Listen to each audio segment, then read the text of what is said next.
ಬರ್ತಾ ಇದ್ದಾರೆ, ಇದನ್ನ ನಾವು ತಿರಸ್ಕಾರ ಮಾಡ್ತೀವಿ ಅಂತ ಹೇಳಿದ್ದು ಅವರ ಇತಿಹಾಸ. ಅದಕ್ಕೆ ಅವ್ರಿಗೆ ಸಂವಿಧಾನದಲ್ಲಿ ನಂಬಿಕೆ ಇಲ್ಲ, ಚತುರ್ವರ್ಣದಲ್ಲಿ ನಂಬಿಕೆ ಇದೆ, ಮನುಸ್ಮೃತಿನಲ್ಲಿ ನಂಬಿಕೆ ಇದೆ. ಯಾರು ಅವ್ರಿಗೆ ಪ್ರಶ್ನೆ ಮಾಡಬಾರ್ದು. BJPನಲ್ಲಿ ದಲಿತರು ಆಳ್ ಮಕ್ಕಳಾಗಿ ಸಾಕ್ತಾ ಇದ್ದಾರೆ, ನಿಮ್ಗೆ ಗೊತ್ತಿದೆ ಅಲ್ವಾ? ವಿರೋಧ ಪಕ್ಷದ ಮೇಲ್ಮನೆ ನಾಯಕರು ಏನು ಮಾಡಿದ್ರು ಪಾಪ ಆ ಸ್ಥಾನಮಾನ ಪಡಿಲಿಕ್ಕೆ? ನೆನಪಿದ್ಯಾ? ಬುಟ್ಟಿನಲ್ಲಿ ಏನಿತ್ತು ಹೇಳಿ? RSS ಚಡ್ಡಿಗಳಿತ್ತು, ನೆನಪಿದ್ಯಾ?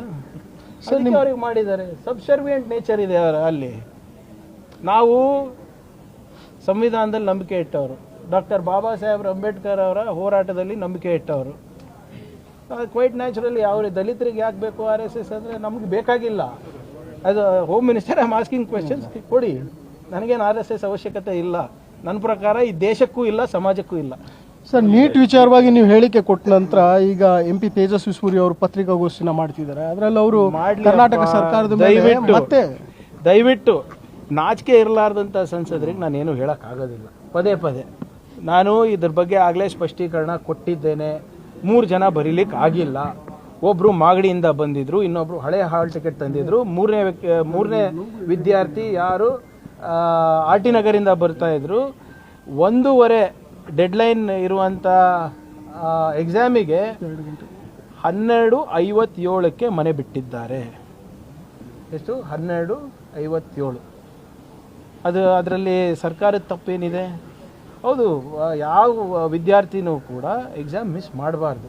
11 ಗಂಟೆಗೆ ಗೇಟ್ ಓಪನ್ ಆಗುತ್ತೆ. ಅಪ್ ಟು 1:30 ಗೇಟ್ ನೀವು ಒಳಗಡೆ ಹೋಗ್ಬೋದು ಪರೀಕ್ಷೆ ಬರೀಲಿಕ್ಕೆ. ಈಗ ಭಾಳ ಜವಾಬ್ದಾರಿಯಿಂದ ವಿದ್ಯಾರ್ಥಿ ಇರ್ಬೋದು, ಪೋಷಕರು ಇರ್ಬೋದು, ಬೇಗ ಬಿಟ್ಟು ಇರ್ಬೋದಲ್ಲ. ಎಷ್ಟು ಜನ ಬರೆದಿದ್ದಾರೆ ಎಕ್ಸಾಮ್ಸು? ಲಕ್ಷಾಂತರ ಜನ ಬರೆದಿದ್ದಾರೆ. 3 ಜನ ಮಿಸ್ ಔಟ್ ಆಗಿದ್ದಾರೆ. ಅದು ಬೇರೆ ಬೇರೆ ಕಾರಣಗಳಿಂದ ಹಾಗಾಗ್ಬೋದು. ಐ ಹ್ಯಾವ್ ಏನು ನಾನು ಸುಮ್ಮನೆ ಮಾತಾಡ್ತೀನಾ? ಈಗ ಅವರು ಯಾವಾಗ ಬುಕ್ ಮಾಡಿದ್ರು, ಯಾವಾಗ ಅವ್ರ ಮನೆ ಬಿಟ್ಟಿದ್ದು ಎಲ್ಲ CCTV ಫುಟೇಜ್ ಇದೆ. ಅವರು ಹೇಳಲಿ, ತೋರಿಸ್ಬಿಡ್ಲಿ. ಈಗ ಮೊನ್ನೆ ಬಾಂಬೆನಲ್ಲೂ ಕೂಡ ಒಂದೇ ಕಾಲೇಜ್ನಲ್ಲಿ 4 ಜನ ಮಿಸ್ ಆದ್ರಪ್ಪ. ಅದಕ್ಕೆ ಮಹಾರಾಷ್ಟ್ರ ಸರ್ಕಾರ ಕಾರಣನಾ? ಡೆಲ್ಲಿನಲ್ಲಿ ಮಿಸ್ ಆದರು, ಡೆಲ್ಲಿ ಸರ್ಕಾರ ಕಾರಣನಾ? ಬಿಹಾರ್ನಲ್ಲಿ 30 ಜನ ಅರೆಸ್ಟ್ ಆದರು. ಏನಂತ? ಈ ಪೇಪರ್ನಲ್ಲಿ ಜಾಕಿಗಳು ಕೂತ್ಕೊಂಡು ಬರ್ಸ್ಲಿಕ್ಕೆ ಅಂತ. ಹಂಗಂದ್ರೆ BJP ಸರ್ಕಾರ ಕಾರಣ ಅಲ್ವಾ ಅಲ್ಲಿ ಬಿಹಾರ್ನಲ್ಲಿ? ಪಡ್ಕೊಂಡಿದ್ದೀನಿ. ಸುಮ್ಮನೆ ಆ ಕುಟುಂಬದವ್ರಿಗೆ ಕೂಡ ನಾವು ಮಾತನಾಡಿದ್ದೇವೆ. ಸುಮ್ಮನೆ ಅವರಿಗೆ ನಾವು ಈ ನಿಮ್ಮ ಸಂಸದರ ಹೊಲ್ಸ್ ರಾಜಕೀಯನಲ್ಲಿ ತರಬಾರ್ದು. ಅಲ್ಲ ಸರ್, ನಿಮ್ಮ MP ಅವರಾಗ್ಲಿ ಅಥವಾ ಬೇರೆ ಯಾರೇ ಆಗಲಿ BJP ಸಂಸದರುಗಳು ಯಾರಿಗೂ ಕೂಡ ನೋಡಿ, ಯಾವ ಮಕ್ಕಳಿಗೂ ಕೂಡ ತೊಂದರೆ ಆಗಬಾರ್ದು. ಆದರೆ ಸುಳ್ಳು ಹೇಳೋದು ಸರಿಯಲ್ಲ ಅಲ್ಲ. ಈಗ ಅಧ್ಯಕ್ಷರು ಏನು ಹೇಳಿದ್ದಾರೆ? ನನ್ನಿಂದ ತೊಂದರೆ ಆಗಿದೆ, ವಿಷಾದ ವ್ಯಕ್ತಪಡಿಸ್ತೀನಿ. ನಾನು ನಿನ್ನೆನೂ ಹೇಳಿದೆ.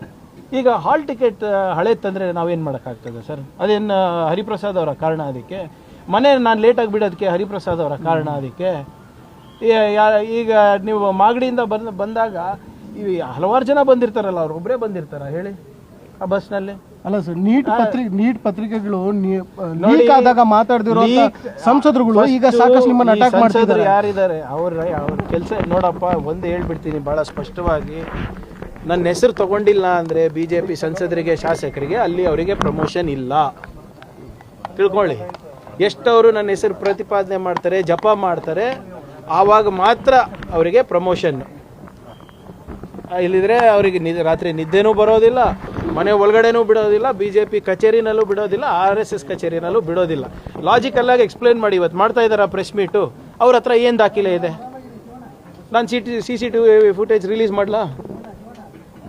ಸುಮ್ಮನೆ ಇವೆಲ್ಲ ಉಡಾಫೆ ಅಲ್ಲ. ಫಸ್ಟು ಕ್ಷಮೆ ಕೇಳಲಿ.